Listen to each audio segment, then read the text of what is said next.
Welcome to another episode of the Health Coach Academy podcast. I'm your host, Omar Cumberbatch of OmarCumberbatch.com. So thankful for you listening in today. We have another amazing guest. His name is Neil Shoney, and he is just killing it out there. And he's revisiting something that we haven't spoke about in some time.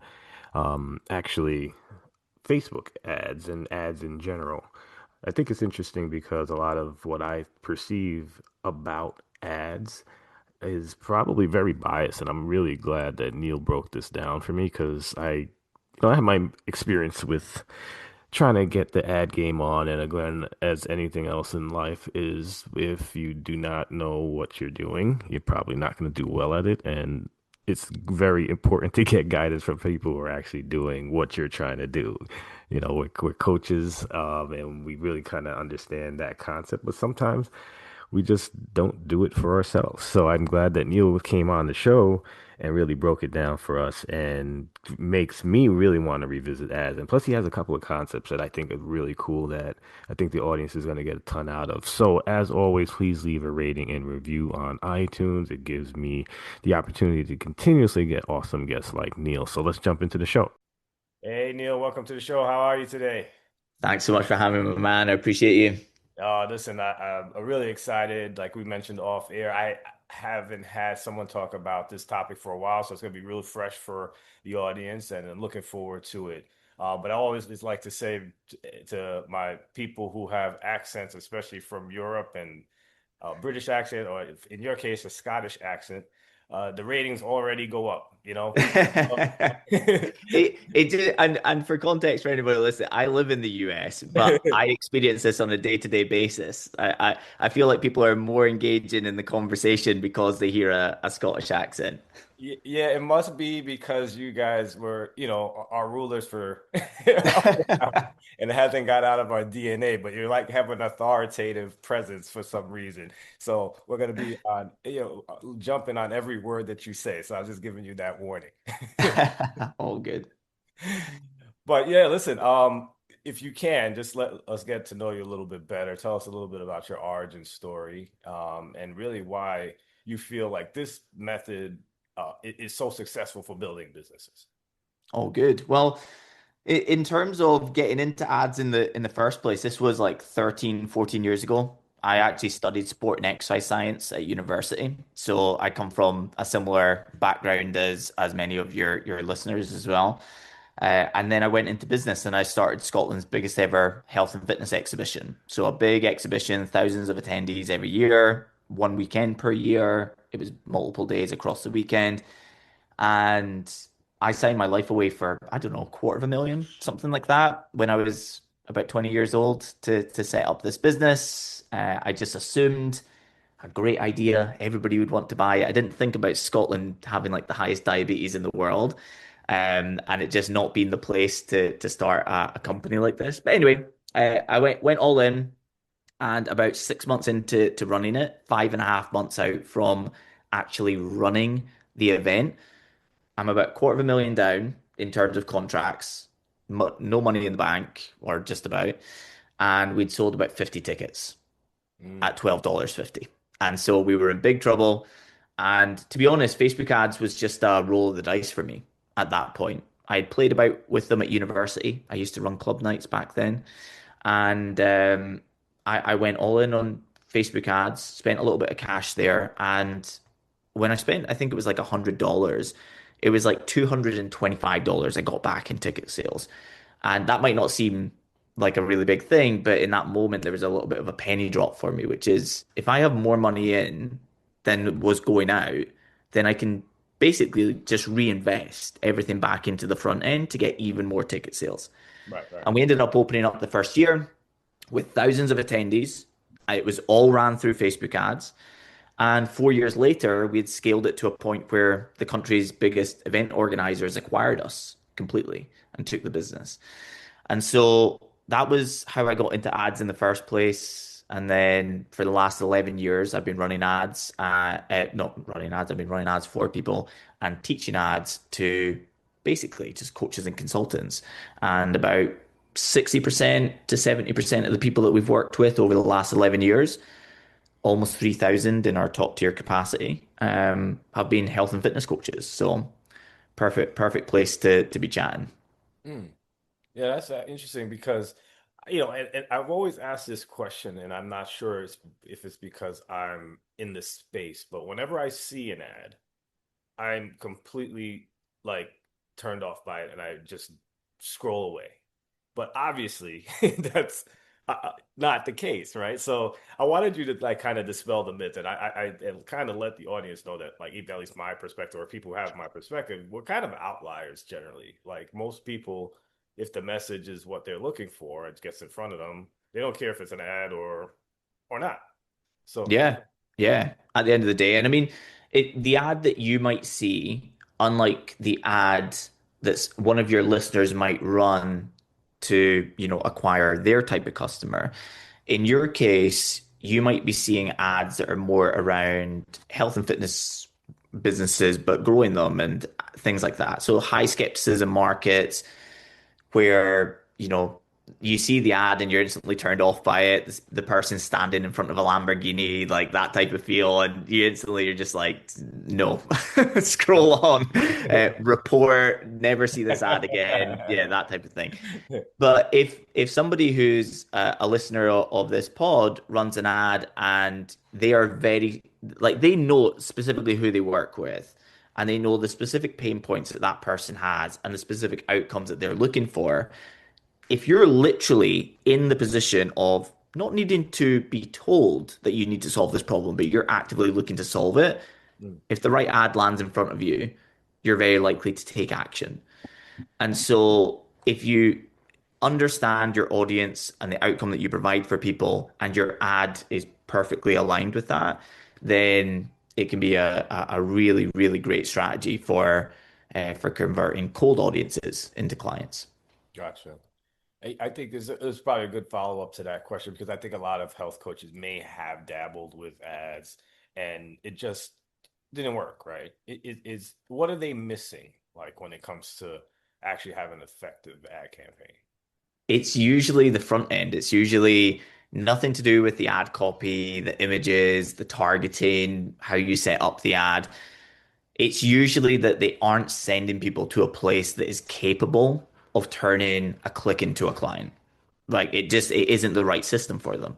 Mhm. And so this can be because they had shiny object syndrome and they just saw somebody else doing something and they thought, let me try and do that too. So they just tried to replicate something they saw somebody else doing. Or they might have been inside a mentorship program in which they said there's only one ad strategy that works for health and fitness coaches, which is a complete lie. There's tons of them. Uh, um, so they might be, for instance, running a certain ad strategy that isn't a good fit for them, or it could even be the right ad strategy. So let's just say a 5-day challenge, or it could be a VSL funnel, or it could be messenger ads. There's many different strategies. We have 37 of them for a good reason. And mm, certain strategies work for certain types of coaches, working with certain types of niches and selling certain types of products.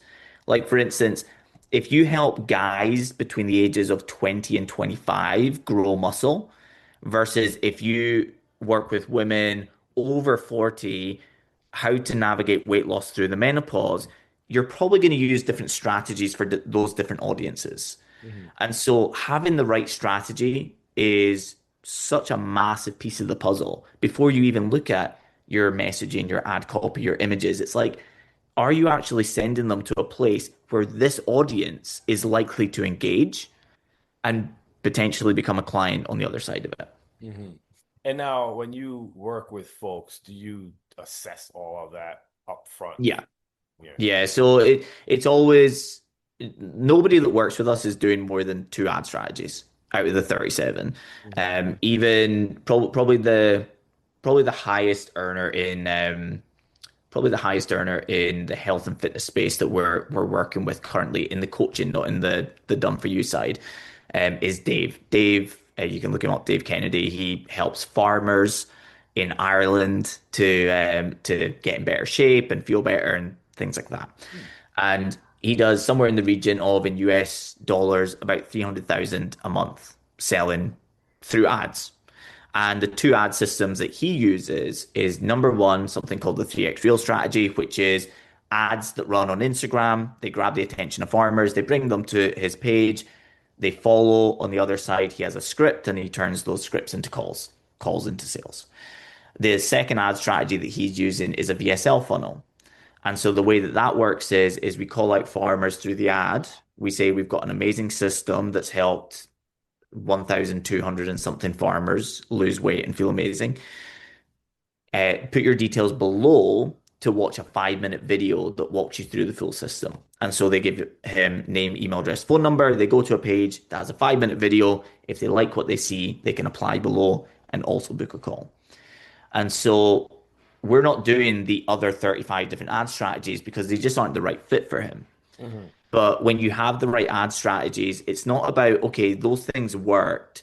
What else can I try? In which he does say that sometimes. Is there something else I should be doing? And I'm like, no, just scale the thing that's already working.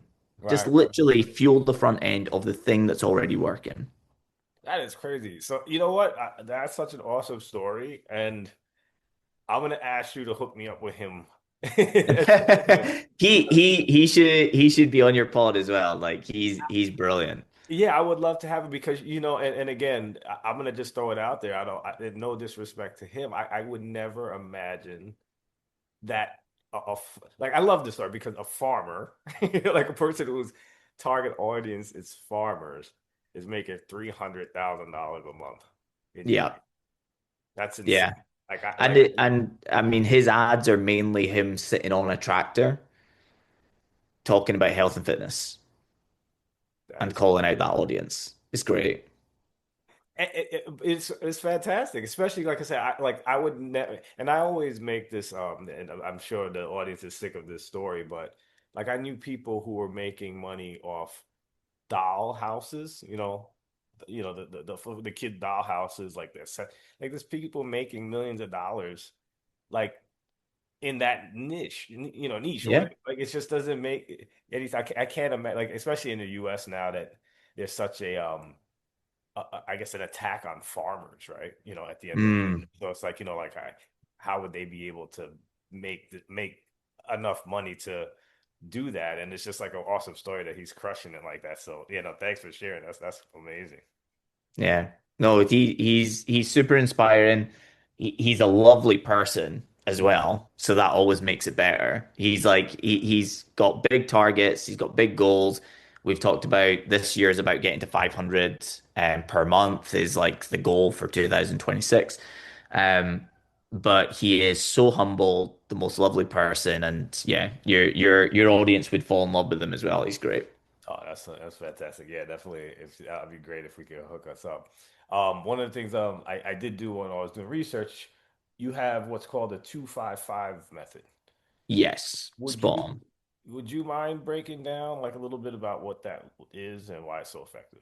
Sure. Yeah. So just to give a little bit of context for anybody that's ran ads, they probably run ads in the same way as everybody else who's listening, right? Because it's about 98, 99% of people who are running ads. So when you're actually setting up a campaign, you might have been told before, don't hit the boost button, go to Facebook Ads Manager and, make things really detailed and that'll be your route to success with ads. But when you go to Facebook Ads Manager and you hit the green create button and you start your ad and you go through every single step and it'll take you like 40 minutes or 45 minutes to go through it all. At the end, when you hit publish, it feels amazing because you feel like that was so specific. How could this possibly fail? Mhm. But what you actually end up with is what I call a 1-1-1 campaign, which is one campaign going to one audience with one ad. Okay. And you have to hope that your ad copy is perfect, your ad image is perfect, your audience that you chose is perfect, even the campaign structure that you have is perfect. And then you have to hope that all of those things all speak to each other perfectly as well. And the crazy thing is with me having ran ads for, 13 years or 14 years at this stage myself, if I ran ads the way the majority of people were, even with all my experience, I would still be rolling the dice, or better way to describe it, flipping a coin Mm. because me having a profitable outcome would be about 50% of the time. Hmm. Whereas the Shoney 255 method, it's basically a way of testing broadly, finding winners, and turning off all the losers. So all the money goes into where the winners are. And so the difference here is instead of one campaign, you have two campaigns. So people who know who you are and people who do not know who you are. And so you're already splitting those two things out. You've already doubled your chances of finding a winner here because you could have one campaign that doesn't work and you could have another campaign that does work and you could say, turn that off. And now I've got my winner, right? So you've already doubled your chances of success with that. However, we take it further. Inside each of those campaigns, we have five audiences instead of one, which means that we don't have to have a crystal ball.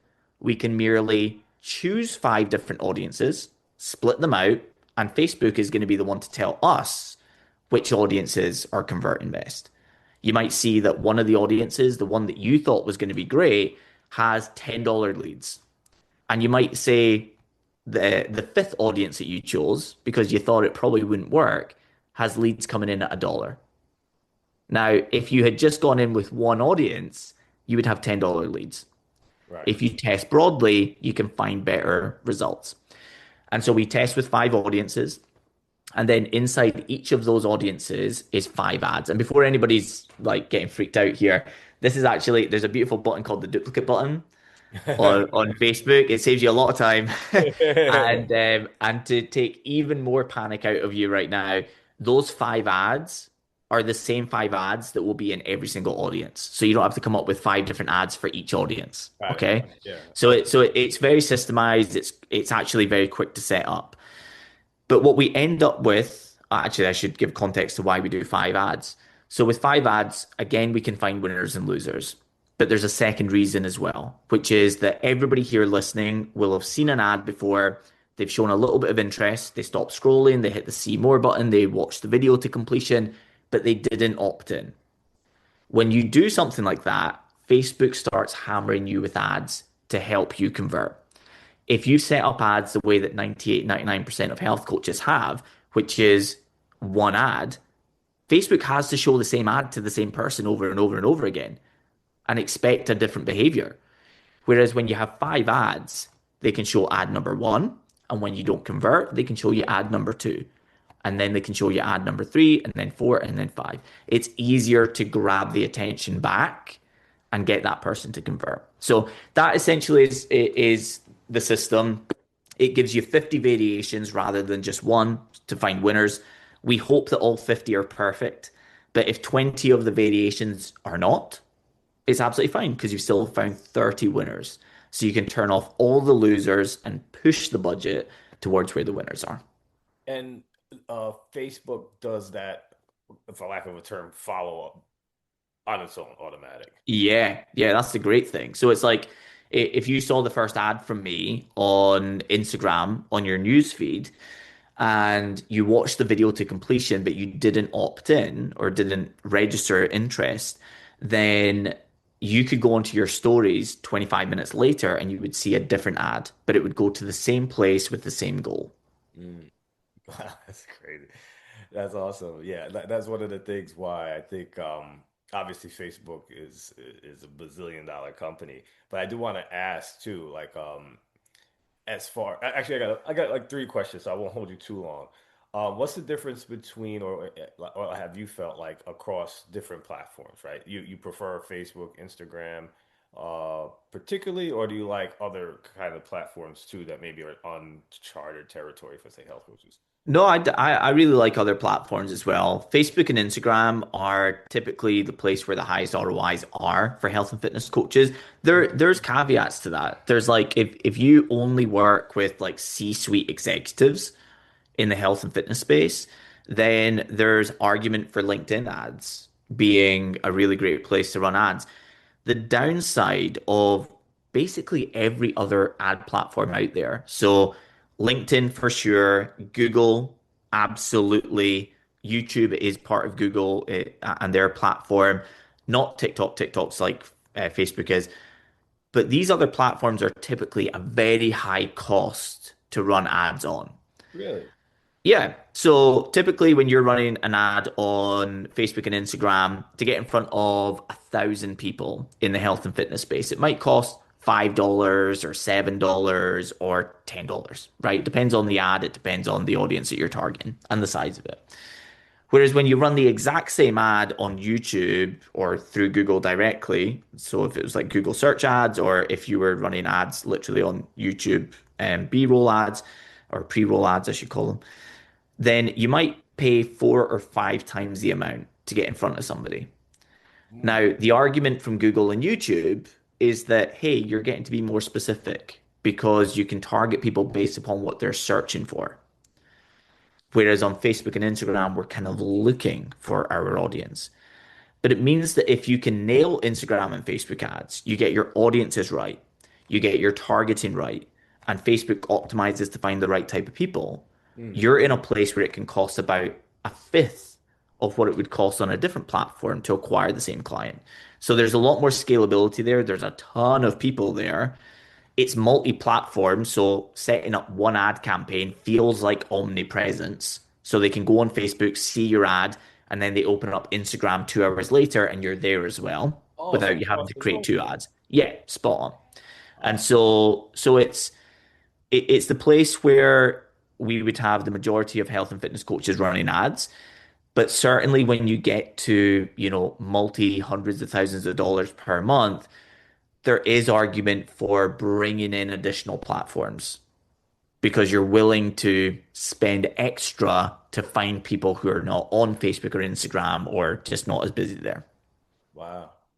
So when do you think do you, or I should say, when do you see most folks start trying with ads? Like, is there a point where you're like, okay, well, and I guess it's a question for, it depends on the coach, of course, but is there any benefit of doing ads right out the gate, or do you have to like, is there a threshold where you feel like, okay, at this number, it makes sense to do it? Yeah, well, I mean, I start everybody small anyway. It doesn't matter if they come to me with a brand new coaching business or they come to me making $100,000 a month. I start everybody small, very small budget, so $15 to $30 a month, 15 to $30 per day max. So you're starting small and you only start to scale when you're seeing an ROI, not a good cost per lead. Cost per lead is great for optimization on the front end, but it doesn't actually mean anything. Money in versus money out is the only thing you should be measuring. And so if you can start really small and you only increase your spend when you're getting a really good ROI, it means that technically most coaches, even brand new coaches, can afford to start small. But it also means that you can put yourself in a position to accelerate your growth a lot faster. Like the whole argument of you should be at $20,000 months before you start running advertising is kind of like saying, okay, well, you should do tons of manual busy work, do the things that you hate doing, like messaging people that, have Right. never heard from you and try and find a reason to connect with them based on something you saw on their Instagram, have people blocking you every day, maybe lose your Instagram account or have it banned for 2 weeks. Like, go and do all of those things and tear your hair out for, the next 12 months whilst you try to get to 20K months Mhm. versus, in my eyes, save yourself all that time, run ads on a small spend, optimize it for results. And as soon as you've got money coming in, far exceeding the money that's going out, just scale it. And then instead of it being a year or 2 years to get to 20K months, you might get there in a month. It might be 2 months. It might be 4 months, but Right. it's a faster route to the result. Mm. That makes a lot of sense. Yeah, because you think about it, it's like it's the chicken or the egg, right? Like you at the end of the day, you could get your business off the ground. Some people don't have any clients to begin with, so it's like, Yeah. maybe just dump it in so you can get some, and then start hmm all rolling. So I definitely like that as well. J Um, just as an example of like me putting my money where my mouth is with that one as well. So I'm in the process at the moment of opening up a third business. So I've got the coaching business, I've got the agency as well, which is a physical agency premises. We've got team and stuff that run ads, but then also you can see like a pool table behind me. So okay, I absolutely love billiards, and so I'm basically opening up a private billiards club. Okay. cool. And so the way that we're doing it before signing any leases. So before I even have a dollar of commitment on the outlay, we're running ads for a waiting list, and then we're pre-selling memberships before we've even got the premises locked in. And so it's that whole thing of like, well, you probably shouldn't be running ads, Neil, with a new business until it's already making money. And it's like, well, if I do that, I have to commit 250,000 to the build out. So the premises, renovation, permits, all of those things, a year of rent, all of those things, it might be 200, 250K depending on the space. Commit that and then see if it works. And if it works, then start running ads. That's what some people would say. Whereas if I Okay. run ads, I can actually determine if there's enough interest in this. And if there's enough interest, I can go into signing the lease with 50 members already there, and I'm already past the break even for the year. And so it's one of those ones with, chicken and the egg, absolutely. But the argument for waiting to run ads is kind of like take more risk, have a lot more time, energy, and effort going into reaching your goals versus allocating a little bit of ad spend to finding a system that can get you there faster. Wow, that's a really great idea. That's something yeah, I never thought about it like that, but that's an amazing concept, and I think that's very, very important. I hope health coaches, I got a lot from that right there. I guess my final question before we kind of wrap up and leave you an opportunity to kind of give us maybe some parting words and whatnot is do we do this on our own, right? Like, I mean, this is something obviously we know that you have a company that I know the answer. But there are going to be some health coaches who are going to say, I'll dabble in it and I'll see if it works, blah, blah, blah. I've done it, many years ago just for kicks and giggles, and I threw, money away. I just got some likes on my page. That was basically it. What's your suggestion to the coach who's like, maybe I'll just play around with it and see how it Okay. goes? No, I'm 100% for it. I think that people can still be successful without hiring somebody like myself. Mhm. Working with myself brings a higher level of certainty from day one, of course, and it brings direction around optimization so that you're never guessing what you should do next, and also aggressive scaling. So, like when you're scared about, I've got a 10x return on my ad spend, but it feels weird to double the ad spend. Somebody like myself is there to make sense of why that is a safe bet and why you should do it to help you scale faster.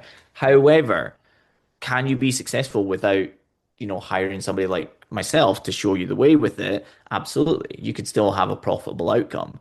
And so, out of all the different ad systems that we have, one of them, we call it the 3x Reel strategy, which is a little bit more complicated than this. But if I was to water it down and just say boosting posts, okay, boosting posts specifically on Instagram, here's a few things that a health and fitness coach can do around that so that they can get opportunities to sell from literally listening to this podcast today.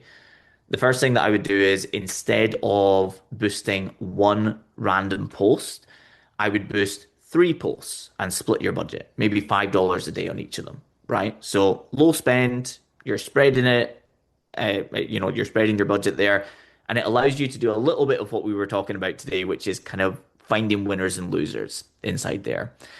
Inside those ads, you can see how many followers you're getting for your spend.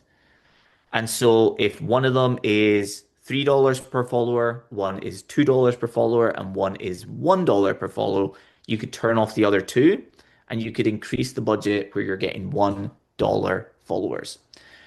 The great thing with this strategy is that, first of all, it overcomes high skepticism right away. So if the information inside the video that you're boosting actually gives somebody an aha moment and they connect with you well, it can actually overcome a lot of high skepticism. The second thing is nobody can follow you by mistake. So they have to see your video, visit your profile, read your bio, probably absorb some other pieces of content, and then actively choose to follow you. Mhm. And so you have people coming through with relatively high intent. You having the right people or the wrong people coming through is basically going to come down to how specific were you inside the video that you actually boosted.